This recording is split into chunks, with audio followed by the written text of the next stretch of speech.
Good evening. It is March the 12th, and my name is Bianca, and I am making this episode a little bit of a catch up for those who don't know and may be interested.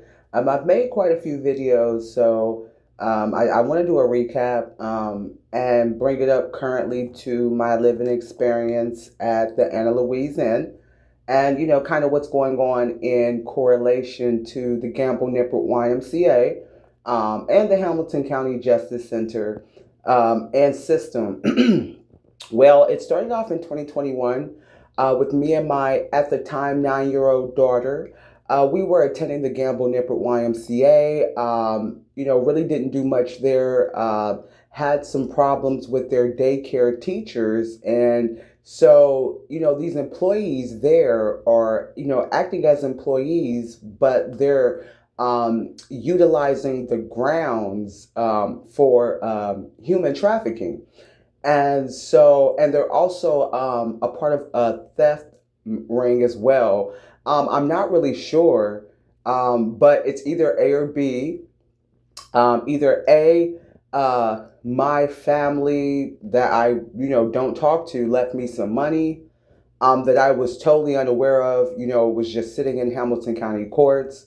Or B, these individuals at the Gamble Nippert YMCA have connections to life insurance agents who create fraudulent policies on civilians, and they have connections to gangs, mobs, police officers, and different fraternities that either falsely incarcerate or unalive people for A, their inheritance money, or B, life insurance policies, and probably a little of both.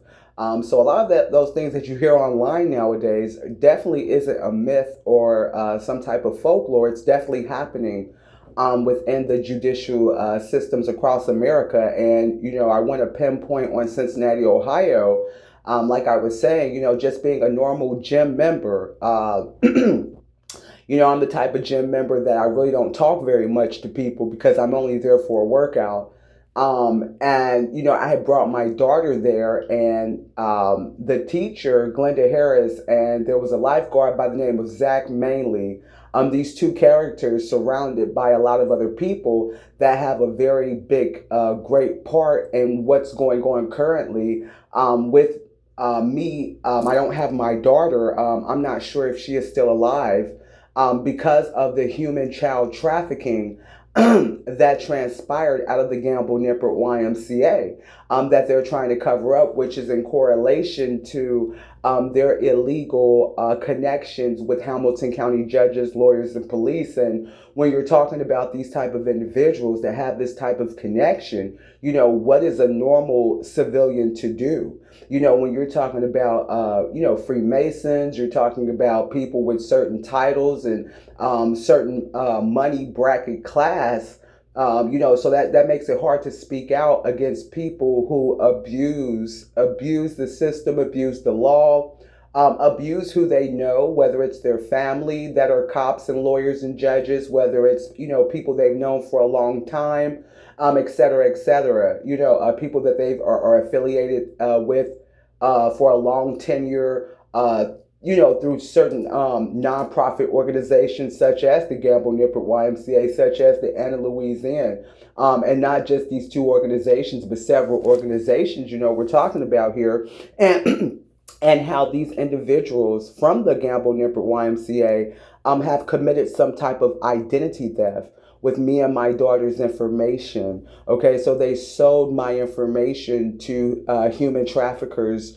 And so this is some big legal issue that these are strangers that I do not know. And somehow Glenda and Zach and whoever else is involved from the YMCA took some type of illegal guardianship over me. So these are people I have no idea who they are.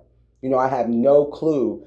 Joe Blow who these people are, but these people have all sorts of documents on me. They have all sorts of statements and all sorts of fabricated evidence and all of these things because they're trying to cover up their crime and stealing some type of money from me. And in order for them not to go to jail, they have paid several Cincinnati police and a couple of judges and a couple of lawyers to keep the evidence, to keep the fraudulent documentation suppressed. And also, one of the ways that they have worked in suppressing the evidence is also the physical witness. And one of the witnesses is me.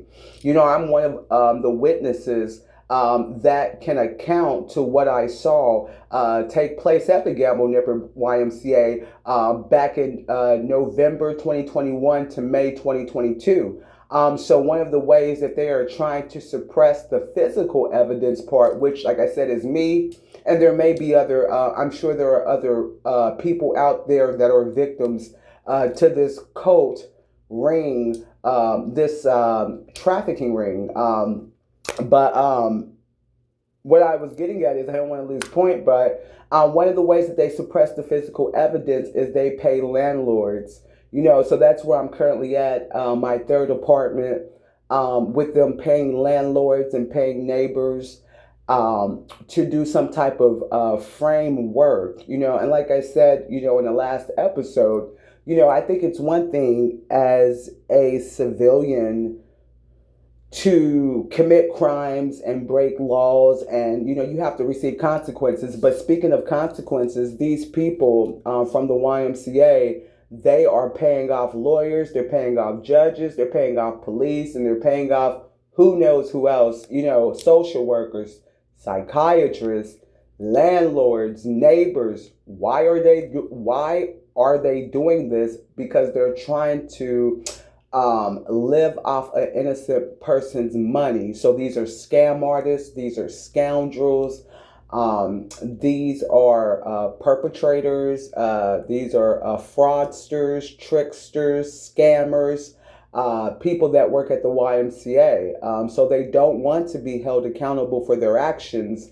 And they're willing to do anything, bribe anyone, and take any type of risk and risk anyone else's life to make sure that their child assault and things that have taken place not only at the YMCA, but they burglarized my home back in 2022, and they were assaulting my daughter for a trafficking ring of predators. So they're trying to keep all this hidden. The fact that they've stolen my identity, the fact that they've paid police, like I said, it's one thing if you're actually guilty, but there are quite a few Cincinnati police that take part in this trafficking ring, and they coach neighbors, even at the Louise Inn, as we speak, how to set up a scene to try to get me arrested. So,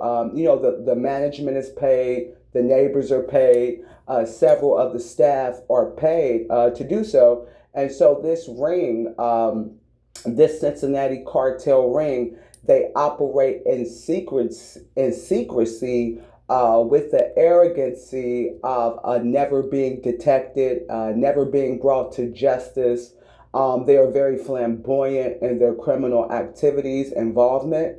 And I wanted to make this podcast to shed light on the situation, on the individuals. And, I'm not going to stop fighting for justice for my daughter, and not just my daughter, for every child and every woman that has been affected by these individuals, not just at the Gamble Nipper YMCA, of all those individuals, perpetrators who are acting as terrorists in the United States of America, harming civilians. I want to inform the public.